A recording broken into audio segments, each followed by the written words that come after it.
am going to deal with the subject social science. As for your kind information, your book is changed. So, I am here going to start chapter number 2, that is New Kings and Kingdom. Students, till grade 6 you have studied in history about the Mauryas and Guptas. So here we will go ahead after the death of Guptas. The post-Gupta age was considered as the age of small kingdoms. That means after the death of King Harsha in 647 AD, so many dynasties and different kinds of kingdoms came into existence. That means many dynasties emerged in the subcontinent of North India as well as in Deccan. So in this chapter we are going to study about the medieval age. You know students, our history is divided into 3 main parts. Ancient history, or we can say prehistory, then second is medieval period, and third is modern. And now medieval period is also divided into 2 parts, that is early medieval and late medieval.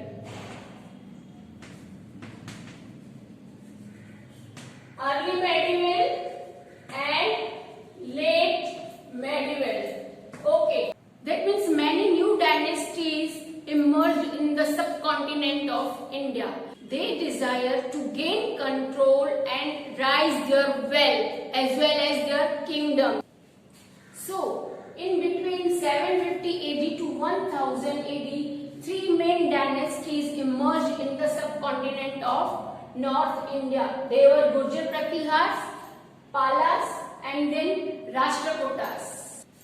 Now they all wanted to increase their wealth as well as their empire, so they continuously fought with each other. The next topic that we are going to cover in this chapter is tripartite struggle. Tripartite, that means 3. Here 3 main dynasties, that were Rashtrakutas, Palas and Gurjar Pratiharas, came in conflict because of Kanauj. As Kanauj was the most important center that was located in the banks of river Ganga in Uttar Pradesh. You know students, this struggle was fought more than 2 centuries, and this struggle was fought among these 3 main dynasties of Rashtrakuta, Palas and Gurjar Pratiharas. These all 3 dynasties had their ruling areas, their wealth, but then also they wanted to achieve more and more success. They wanted to expand their empire. That's why they all came in conflict, and they made their target to Kanauj, which was the most important center in the banks of river Ganga. So this tripartite struggle that was fought in between 3, that's why the name is given tri, was started from 780 AD to 900. It was ended till 910 AD. Now one of the most prominent ruler, that was of Turk Sultan Mahmud Ghazni, or we can also say Muhammad Ghazni, who attacked India 17 times just because to gain the wealth. Just because to gain the gold and diamonds from the temples. He attacked India 17 times to capture the wealth from the Somnath temple. And then he ruled from 997 AD to 1030 AD. Now another kingdom that came into existence or emerged was Chauhans, who ruled over the regions of Delhi and Ajmer. One of the best ruler of this kingdom was Prithviraj III, who ruled over the kingdom from 1168 AD to 1192 AD. But after some time, Muhammad Ghori attacked on him. Both rulers fought with each other in the Battle of Tehran. But in the first battle that was held in 1191 AD, Prithviraj III won. But he was defeated in the second battle of Tarain that was held in 1192 AD by Muhammad Ghori. And the Chauhan dynasty ended. So students, I completed summary of this chapter. Now I would like to go ahead with the first topic of this chapter, that three main dynasties came into existence. So first was Gurjar Pratiharas. Gurjar Pratihara dynasty, the founder of this dynasty was Nagabhatta first. Gurjar Pratiharas came into prominence with their king Nagabhatta first, who defended the Western India from the Arab invaders from Sindh to Rajasthan, and he became the founder of this dynasty. The best ruler of this dynasty was known as Mihir Bhoja.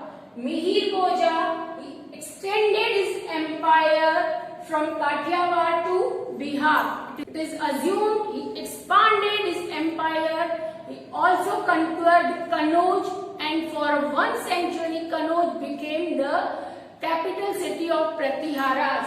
For their great achievements, Mihir Bhoja gained the title of Adivaraha. Now another dynasty that came into existence was the most powerful. It was Pala dynasty. Pala dynasty was founded by Gopala. Gopala was the founder of this powerful dynasty with the capital of Patliputra.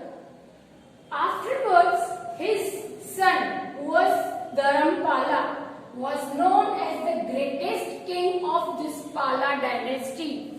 Dharampala, who founded the Vikramshila University in Bihar. And the powerful ruler of this dynasty is Devapala. But after his death, Pala dynasty came into the end. Now students, I would like to move towards the second topic of this chapter, that is of rise of new kingdoms. Okay, some landlords have received the land as in the public fund for the particular purpose.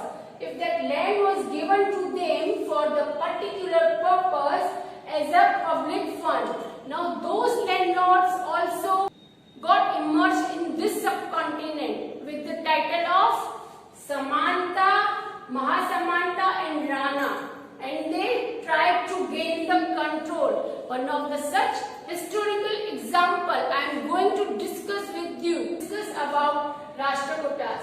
See students, Rashtrakutas were belonging from the Deccan. Rashtrakutas from the Deccan, and in the primary state they were known as the Chalukyas of Karnataka.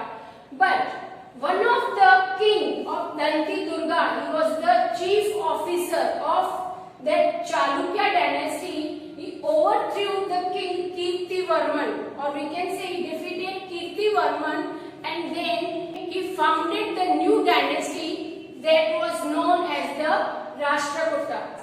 Rashtrakutas is considered as the royal dynasty. After this, when Danti Durga became the founder of Rashtrakuta dynasty, he performed a ritual named Hiranya Garbha, which means gold womb.